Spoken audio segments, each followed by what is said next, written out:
মানুষ মনে করে তত্ত্বাবধায়ক সরকার ব্যবস্থার মাধ্যমে নির্বাচন হওয়ার কারণে বাংলাদেশের জনগণ তাদের যে গণতান্ত্রিক অধিকার, ভোট দেওয়ার যে অধিকার, সেই অধিকারটি তারা প্রতিষ্ঠা করতে পেরেছিলেন। সাবেক প্রধান বিচারপতি এবিএম খায়রুল হক সাহেবের রায়ের মধ্যে অন্যতম বলা ছিল যে যদি কোনো কারণে একটা সিস্টেম অর্থাৎ তত্ত্বাবধায়ক সরকার ব্যবস্থা কেউ যদি সেটা কোনো কারণে ভঙ্গ করে কিংবা সে যদি কেউ অপব্যবহার করে, তা এই কারণেই উনি এই রায়টি বাতিলের অন্যতম কারণ হিসেবে উল্লেখ করেছেন।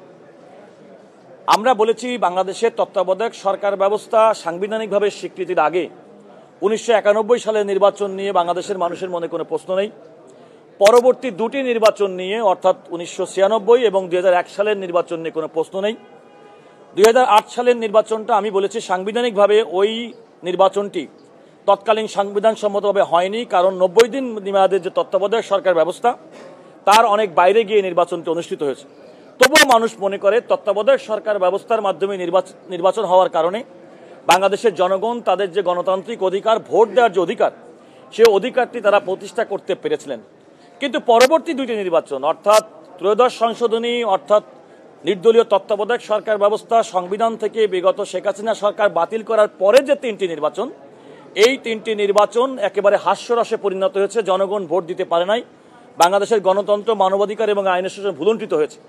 উদাহরণ হিসেবে আমি বলেছি যে একটি নির্বাচন এমন হয়েছে যে 300 জন সংসদ সদস্যের মধ্যে 154 জন বিনা প্রতিদ্বন্দ্বিতায় নির্বাচিত হয়েছে, অথচ নির্বাচিত প্রতিনিধিদের মাধ্যমে আমাদের গণতন্ত্র ফ্লারিশড হয়। আমি বলেছি আদালতের সামনে গণতন্ত্র হচ্ছে আমাদের বেসিক স্ট্রাকচার অফ কনস্টিটিউশন, আমাদের সংবিধানের মৌলিক ভিত্তি হচ্ছে গণতন্ত্র, এবং সেই গণতন্ত্রকে সুসংহত করার জন্য একটি ফ্রি ফেয়ার নির্বাচন এবং সেই নির্বাচন করার জন্য রাষ্ট্রীয় ব্যবস্থার মধ্যে সংবিধানের ত্রয়োদশ সংশোধনীর মাধ্যমে সাবেক প্রধানমন্ত্রী বেগম খালেদা জিয়া সংবিধানের নির্দলীয় তত্ত্বাবধায়ক সরকার ব্যবস্থার যে বিধান রেখেছিলেন, সেই বিধানের মাধ্যমে বাংলাদেশের জনগণের ভোটের অধিকার প্রতিষ্ঠিত হয়েছিল। সেটি বিগত শেখ হাসিনা সরকারের সময় সেটি বাতিল করার কারণে জনগণ এই ভোটার অধিকার থেকে বঞ্চিত হয়েছে। সেই ক্ষেত্রে আমাদের সিনিয়র জনাব জয়নুল আবেদিনের যে বক্তব্য সেটা বলেছি, বক্তব্যের বিশ্লেষণ করে আমরা আদালতকে বলেছি এই রায়টি আমাদের দেশের গণতন্ত্র, আমাদের দেশের আইনের শাসন, মানবাধিকার এবং জনগণের অধিকার প্রতিষ্ঠার জন্য একটা বড় ধরনের অন্তরায়, এবং আমরা সে কারণে আপনারা টেকনিক্যালিটির কথা তুলেছেন, টেকনিক্যালিটিটা আমরা বলেছি যে এই আদালতের রায়ের মধ্যে এই এররগুলো এত বেশি প্রকাশ্য যে আপনারা লিভ না দিয়েও এটাকে কারেকশন করে এই রিভিউটা অ্যালাউ করতে পারেন।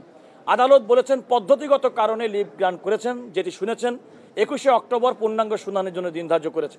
আমরা মনে করি, আমরা প্রত্যাশা করি এই দেশের জনগণের প্রত্যাশা অনুযায়ী জনগণের ভোটাধিকারের জন্য একটা নির্দলীয় তত্ত্বাবধায়ক সরকার ব্যবস্থার মাধ্যমে মানুষ ভোট দিয়ে নেতা নির্বাচনের যে সুযোগ পেয়েছিল, তত্ত্বাবধায়ক সরকার ব্যবস্থা এই রিভিউ অ্যালাউ করার মাধ্যমে সেটি সংবিধানে ফিরে আসবে, মানুষ তার ভোটাধিকার ফিরে পাবে, গণতন্ত্র ফিরে আসবে এবং আগামী দিনের বাংলাদেশের আইনের শাসন, মানবাধিকার সুপ্রতিষ্ঠিত হবে।